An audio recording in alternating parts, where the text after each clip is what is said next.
¿Saben? Empezamos el mes de septiembre, ya se nos está yendo el año. Nos queda octubre, noviembre y en diciembre algo tiene que estallar aquí. Amén.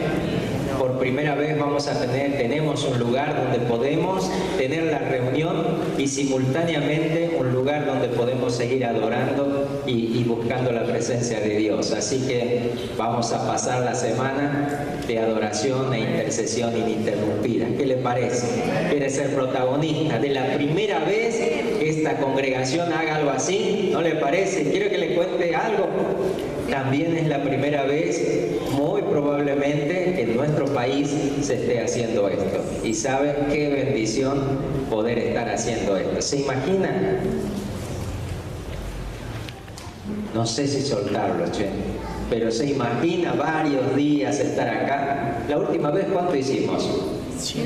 150 horas, ¿se acuerdan? ¿Y cuánto le vamos a dar a Dios este año? Mucho más, ¿verdad? Mucho más. ¿Se imagina 10 días? Uy, ya lo solté. 10 días, 10 días de adoración, de intercesión ininterrumpida. ¿Se imagina lo que va a pasar en nuestra ciudad? Si con aquellas cosas pequeñas que comenzamos allá en el 2009 con 24 horas, Dios nos bendijo tanto, ¿se imagina que hoy nosotros podamos en este año darle 10 días ininterrumpidos, 240 horas, donde la iglesia puede estar adorando y bendiciendo al Señor? Va a ser tremendo. Amén. Decirle al que está al lado, no te la tenés que perder a eso. Va a ser tremendo la presencia que Dios va a derramar sobre todos aquellos que tenemos la enorme bendición de participar de algo así. Va a ser precioso, yo ya me lo imagino, bellísimo. La palabra que hoy vamos a leer está en el libro de Habacuc. Habacuc. Ya sé que va a tener problemas, entonces busquen el índice, ¿sí? No se haga el que sabe, busquen el índice, es uno de los profetas menores, ¿sí? Búsquelo. Habacuc capítulo 3, versículo 17. Habacuc es un profeta. Algunos historiadores piensan que se trata de un levita, de una buena posición, un profeta de oficio, es decir, no era una persona a la que tuvo una manifestación profética, sino que ya era un profeta este hombre. Estos 3 capítulos en realidad están sintetizando prácticamente toda la vida de Habacuc, ¿sí? Es decir, se ha recopilado esto de él, pero lo que vamos a leer hoy es lo que está en el último capítulo, que es un canto, que es un salmo que hace Habacuc y que trae para todos nosotros un toque de esperanza muy grande que nos hace falta. Amén. Los cristianos tenemos la bendición de la palabra de Dios que siempre trae fortalecimiento. Versículo 17 al 19, ¿ya lo tiene? Dice así la palabra de Dios, Habacuc 3, 17 al 19. Aunque la higuera no florezca, ni en las vides haya frutos, aunque falte el producto del olivo y los labrados no den mantenimiento, y las ovejas sean quitadas de la majada, y no haya vacas en los corrales. Mire qué situación, ¿no? ¿Le gustaría estar en una situación así? No. Mire, dice, la higuera no florece, no hay, es decir, no hay higos, ¿sí? Las vides no hay frutos, falta el producto del olivo, no hay aceite, los labrados no dan mantenimiento, es decir, que no alcanza la comida, las ovejas son escasas, son quitadas de la majada. ¿Por qué? Porque alguien viene y las saca, ya lo va a entender usted, y no hay vacas en los corrales porque se las llevaron. Dice este profeta, pero los profetas eran unos santos locos, ¿no? Que podían ver más allá. Y este profeta dice, con todo, yo me alegraré en Jehová y me gozaré en el Dios de mi salvación. Jehová el Señor es mi fortaleza, el cual hace mis pies como de ciervas y en mis alturas me hace andar. Amén. Qué bendición. Termina diciendo el rey, se alegra en tu poder, oh Jehová, y en tu salvación como se goza. Así lo dice otra versión. El contexto donde Habacuc vivió era un contexto bastante feo. Habacuc es un profeta y uno muchas veces no tiene o no toma dimensión de las cosas que pasaban mundialmente en la época en que estos hombres vivieron. Uno por ahí estudió, ¿cuánto estudiaron acerca de Babilonia? Del imperio babilónico, y uno estudió acerca de los jardines colgantes de Babilonia, ¿se acuerdan? ¿Sí? De la Mesopotamia, de Palestina, y estudiamos, pero muchas veces no encajamos las cosas y no nos damos cuenta de los contextos históricos que le permitían o que le protagonizaron esta gente que escribió parte de la palabra de Dios. Los imperios eran imperios que crecían a fuerza bélica, a razón de arrasar pueblos. Un imperio crecía en la medida que crecía su capacidad bélica, y la capacidad bélica estaba dada por la cantidad de hombres que podían ir a la guerra. Y estos hombres que iban a la guerra no eran hombres como los soldados que hoy vemos, eran mucho, pero mucho más despiadados. El concepto con el que ellos nacían, porque no eran gente que las prepararon como soldados, ellos ya nacían de soldados, ¿me entienden? Es decir, venían de generaciones tras generaciones de soldados. Es lo mismo que usted... mire, yo nací del mundo, y el mundo que hacía todos los días, leía la Biblia y oraba, y así que ¿qué es lo que aprendí a hacer yo? A leer la Biblia y orar, y espero que mis hijos también sigan ese ejemplo. Y un hijo de un guerrero, ¿qué le parece que vivía? Vivía constantemente en guerra, constantemente en preparación para la guerra. De hecho, esto era una parte muy especial de aquellos imperios, el sostener a los guerreros. Entonces, vamos a ver un poquito cómo fue la historia de Habacuc. ¿Se acuerdan del profeta Jeremías? Bueno, el profeta Jeremías comenzó su ministerio en el año 627 a.C., es decir, 627 años antes que naciera Jesús. Comenzó Jeremías. En ese tiempo, Asiria era el imperio dominante de esos lugares. Es decir, era un imperio, y como era un imperio, los demás reyes, entre ellos los reyes de Judá y de Israel, le tenían que rendir tributos a estos emperadores, de tal manera que no vinieran y arrasaran la ciudad. Entonces, eran dueños y no eran dueños, ¿sí? Pero más o menos su situación no era tan mala. Sin embargo, en el año 626, Babilonia toma Nínive, que era la capital de Asiria. La capital del imperio de aquel momento es tomada por Babilonia. ¿Se acuerda de aquel rey que tiene un nombre bien largo? Nabucodonosor. Si nunca le va a poner a su hijo Nabucodonosor, ¿no? Habacuc comienza a profetizar en el año 612 a.C., cuando Josías es rey de Judá. Quiero detenerme un poquitito sobre Josías. Josías fue un hermoso rey. Fue un rey que trajo mucha bendición al pueblo de Dios. Pero el pueblo de Dios, los israelitas, los judíos, estaban pasando por una situación de una tremenda decadencia moral. Habían cosas que usted dice, ¿cómo es posible que pasen esas cosas en el pueblo de Dios? Bueno, esto pasó. Josías fue muy odiado por aquellos que no estaban en el corazón de Dios, porque Josías empezó a sacar todos los lugares donde todavía la gente, mire, dentro del pueblo de Dios llevaban a sacrificar a sus hijos quemándolos vivos a un dios que se llamaba Moloch. Eso estaba dentro de Judá. Habían lugares donde se ejercía la prostitución sacerdotal, y habían otros lugares donde se los levantaba para exaltar todo lo que es la adivinación, todo lo que es la hechicería y todo ese tipo de cosas. Josías fue el rey que que se animó a decir basta con todo esto, ¿sí? Sin embargo, dice la palabra de Dios que a pesar de todas estas cosas, como esto ya venía de muchos años atrás, Dios aún se mantenía enojado con su pueblo. Tremendo lo que estaba pasando en aquel tiempo. Vamos a la siguiente placa.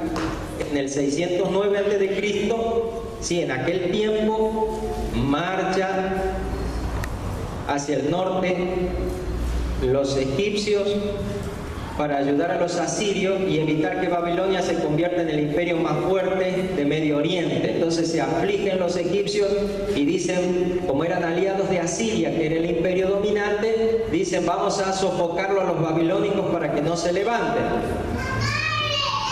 Cuando sucede esto, el rey Josías hace algo que uno dice, ¿por qué lo habrá hecho? No consulta a Dios y se va a la guerra para frenarlo al faraón Necao. Cuando va a esto, muere en la batalla de Megiddo, Segunda de Reyes 23, del 28 al 30. Esto trae mucha tristeza, mucha contradicción. Imagínese, un hombre bueno, un hombre que se preocupó en hacer las cosas de Dios, de pronto muere en manos de un egipcio. ¿Me entienden? Entonces, cuando esto sucede, ¿quién está profetizando en ese tiempo? Habacuc. ¿Se imagina estar viviendo toda esta historia? Todo este cambio, que no era un cambio en algunas partes, era en todo el mundo donde estaban cambiando las cosas. Y le toca a este profeta profetizar lo que se venía a través del rey de Babilonia. Y a él le toca decir cosas tremendas. Yo le invito a que después usted lea los 3 capítulos de este libro y va a ver cómo Habacuc se enfrenta a muchas contradicciones. Como por ejemplo, ¿cómo puede ser que el hombre justo termine como un injusto? ¿Cómo puede ser que haya gente que se vuelva a Dios y aún así le vaya mal? ¿Me está entendiendo? ¿Alguna vez le pasó así? Y usted justo que empezó a hacer las cosas mejor, se dio cuenta que las cosas no le salen bien. El faraón Necao levanta, cuando sucede esto, levantan como rey de Judá a Joacás, el hijo de Josías, que dura solamente 3 meses. Porque viene el faraón Necao y dice, no lo quiero a este como rey, y lo pone a otro hijo que se llamó Josías. Joaquín o Joacim. Le cambió el nombre. Se llamaba Eliakim y el faraón le puso de nombre Joacim. ¿Sí? En el otro estamos, ¿sí? Ahí está. Faraón Necao puso por rey a Eliakim, hijo de Josías. Una situación muy difícil la que estaba viviendo. Los egipcios son derrotados finalmente por Babilonia, abandonan Palestina. Nabucodonosor, rey de Babilonia, marcha hacia el sur, sitia Jerusalén. Joacim se transforma en un siervo de Nabucodonosor. En ese tiempo es cuando Daniel, ¿se acuerdan de la historia de Daniel? Daniel es llevado cautivo para vivir allí donde estaba Nabucodonosor. ¿Se acuerdan de esa historia? Finalmente Jerusalén es destruida en el año 586. Ahora, esto es lo que le tocó vivir a este siervo de Dios, Habacuc. Era un hombre que por estar en la presencia de Dios, Dios le estaba revelando las cosas que iban a pasar. Y las cosas que le toca profetizar a Habacuc no eran cosas buenas. ¿Me entienden? Nosotros aquí estamos celebrando anticipadamente la bendición de un matrimonio, ¿verdad? Y uno se alegra por nuestros hermanos. Pero Habacuc sabía que todo el matrimonio que se formaba en ese tiempo iba a terminar en la muerte o en la separación. Todos los niños que nacían y por el cual el pueblo se alegraba iban a ser traspasados por la espada del rey Nabucodonosor. Y algo que le molestaba mucho a Habacuc era no entender por qué Dios levantaba a un impío como Nabucodonosor para que trajera este juicio sobre el pueblo de Dios. Él no puede entender todas estas cosas. Y si usted después lee el libro, se va a dar cuenta que le hace muchas preguntas a Dios. Cosas que a veces tendríamos que aprender. No a cuestionar a Dios, pero sí preguntarle al Señor. ¿Sabe por qué? Porque el Señor nos puede hablar y nos puede enseñar las cosas que están pasando. En aquel tiempo, Habacuc, cuando ve todo el mal que se venía, tiene en él una esperanza. ¿Y sabe qué hace con esa esperanza? No se la guarda, la empieza a disfrutar. Aquel tiempo, Habacuc se levanta y proclama la palabra que hoy hemos leído. Aunque. ¿Cuántas veces uno tiene que decir aunque, no? ¿Y cuántas veces nos dijeron aunque no hiciste todo lo mismo, te apruebo, ¿no? Qué bueno. Aunque no hiciste las tareas, bueno, te dejo salir. Aunque, ¿sí? Pero este aunque no va dirigido a las personas, este aunque va dirigido a Dios. Y Él le dice, Señor, aunque todavía no me respondiste, yo me voy a alegrar. Porque Habacuc no solo había visto los juicios de Dios, sino había visto el corazón de Dios. No solo había visto lo que el juicio de Dios puede hacer, sino había visto lo que la misericordia de Dios puede hacer. Hermanos queridos, hemos comenzado este año declarando que la bendición de Dios nos alcanza. Y cuando declaramos esta palabra, muchos de nosotros no podíamos ver las cosas que hoy estamos viendo. Y sabe una cosa, aún no vimos todo lo que Dios va a hacer. No vivimos como los tiempos de Habacuc, gracias a Dios, porque tenemos palabras tan ciertas de bendición sobre nuestras vidas. Sin embargo, hay algo que me preocupa. ¿Y sabe qué es?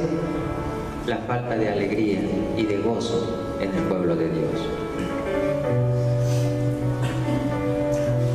¿Cuántos hoy aquí se van a animar a decir, aunque todavía no lo vean, me voy a alegrar? Amén. Yo sé que vos tenés muchos aunque en tu vida que proclamar y que decir. Aunque sea imposible eso que estás esperando, yo te quiero decir algo, para Dios nada es imposible. Aunque todavía no veas que se están dando las cosas, es posible alegrarse en el Señor. Habacuc dijo, aunque pasen todas estas cosas y toda esta situación me rodee, con todo yo me alegraré en Jehová y me gozaré en el Dios de mi salvación. Yo no sé lo que te está pasando, pero sé que hay una salida de parte de Dios para vos. Yo no sé en qué estado estás, pero sí sé que Dios quiere llevarte a algo mejor. Pero ese algo mejor a lo que Dios te quiere llevar no es conforme tus pensamientos, sino conforme su pensamiento. Por eso es importante volver nuestro corazón o volvernos de corazón a Dios, de tal manera que sea Dios el que empiece a hacer las cosas en la vida. ¿Sabe? Yo le quiero proponer en esta noche que le permitamos a Dios generar en nosotros un corazón de profeta. ¿Sabe cómo es un corazón de profeta? Es un corazón que conoce a Dios. Y cuando uno conoce a Dios, ya no tiene miedo. Uno ya sabe que nada ni nadie nos podrá separar de su amor. Uno ya sabe que pueden venir las situaciones más difíciles y van a ser solo meras circunstancias. Recuerdos que en el mañana nos van a servir, porque vamos a ser más sabios, más fuertes y vamos a estar más llenos de su presencia. Pero un corazón de un profeta es un corazón que empieza en la santidad. Un corazón de un profeta es un corazón que aprende a llamarle a lo malo malo y a lo bueno bueno.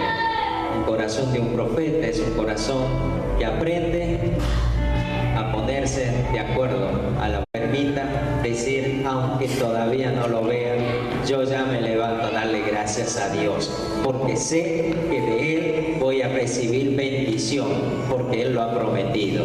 Aunque sea imposible para los hombres, yo sé que lo que Dios ha dicho, eso será. Y si Dios dijo, buscad primeramente mi reino y su justicia, y todas las demás cosas serán añadidas, yo digo, amén, así será en mi vida. Si Dios me ha dicho, yo estoy con vos todos los días hasta el fin, yo le creo y me tomo de esa palabra, y aunque parezca que Dios me haya abandonado, me levanto en fe y digo, mi Dios no me ha abandonado, voy a seguir creyendo y voy a ver su bendición. Aunque vea que alrededor mío parece que el mar se ha embravecido, parece que las cosas van a salir mal, me levanto en fe y proclamo que en mi Dios todas las cosas son posibles. Aunque todos los demás me digan que estás loco, las cosas vienen mal y te va a ir mal, me levanto en fe para proclamar que Dios está conmigo, y si Dios está conmigo, ¿quién será en contra? Amén. Cuando yo puedo tener un corazón de profeta, no puedo dejar de exaltar a mi Dios como lo que realmente Él es. Dios te ama, no tengas miedo. Dios te ama. A veces tenemos complicaciones a la hora de seguir al Señor. Pensamos en los sacrificios y no nos damos cuenta de los galardones. ¿Sabes? Que después de cada situación que nos toca vivir, hay galardones de Dios, hay bendiciones de Dios. ¿Sabes por qué no te alcanzaron? Porque no las creíste. Porque pensaste que la vida era así. Pero Dios tiene el poder, porque es Padre de toda consolación, de consolarnos de todos nuestros dolores. ¿Cuántos han sufrido cosas feas? Feas, feas. Levante su mano. ¿Y ya fue consolado por Dios? ¿Ya fue a buscar su consuelo? ¿Verdad que no? ¿Verdad que usted se conforma con decir, bueno, ya gracias a Dios no lloro por eso? Pero ¿ya fue consolado usted por Dios? ¿Cómo se consola? Consuela a un niño. Mire, cuando un niño está llorando porque le duele algo, porque ha perdido algo, no se lo consuela solamente alzándolo ni abrazándolo, hay que darle algo. ¿Me está entendiendo? ¿O no lo consolaron a usted alguna vez dándole un caramelo, un chupetín, un helado? Y empieza a dejar de llorar y ya se olvida, ¿verdad? Y ya le muestran otra cosa, ya lo llevan de paseo, ya le hacen algo, ¿verdad? Pues déjese consolar, profeta. Porque su Dios, aunque lo hizo pasar cosas feas, también lo va a hacer pasar cosas lindas. Pero ¿cómo lo va a consolar si usted es arisco? ¿Cómo lo va a consolar si usted no se deja abrazar por el Señor? ¿Sabe? Las bendiciones de Dios lo quieren alcanzar. Y muchas veces usted se ha endurecido en su corazón y ha creído que las cosas van a ser así, que su vida va a ser una desgracia, que usted ha nacido duro y va a morir duro, ha nacido egoísta, va a morir egoísta, ha nacido pobre, se va a morir pobre, ha nacido rebelde y se va a morir rebelde. Pues no puede estar más lleno de mentiras. ¿Saben? La verdad es que su Dios es un Dios que le ama. Y un profeta sabe que está profetizando acerca de un Dios que ama y que le ama profundamente. Un profeta sabe que pueden haber millones de personas sobre la tierra, pero un profeta sabe que su Dios lo está mirando a él. Y usted tiene que desarrollar un corazón así, un corazón que se llene del temor de Dios. ¿Sabe por qué los cristianos dejamos el pecado? Porque Dios anda con nosotros. ¿Y cómo vamos a andar pecando si Dios está con nosotros? ¿Sabe por qué hay cristianos que pecan? Porque no se han dado cuenta que Dios camina con ellos. No tienen temor de Dios todavía. ¿Sabe? Corazón de un profeta aprende a tener temor de Dios. El corazón de un profeta aprende a ser humilde, aprende a pasar por las situaciones diferentes de la vida, no tratando de cambiarlas, sino tratando de escuchar la voz de Dios, a ver qué es lo que Dios me dice. El corazón de un profeta es un corazón sencillo y un corazón humilde, que sabe inclinar su rostro y decirle amén al Señor, aunque no entienda nada. ¿Sabe? Esa gracia está hoy sobre este lugar. Iglesia, Dios quiere que usted tome esta gracia.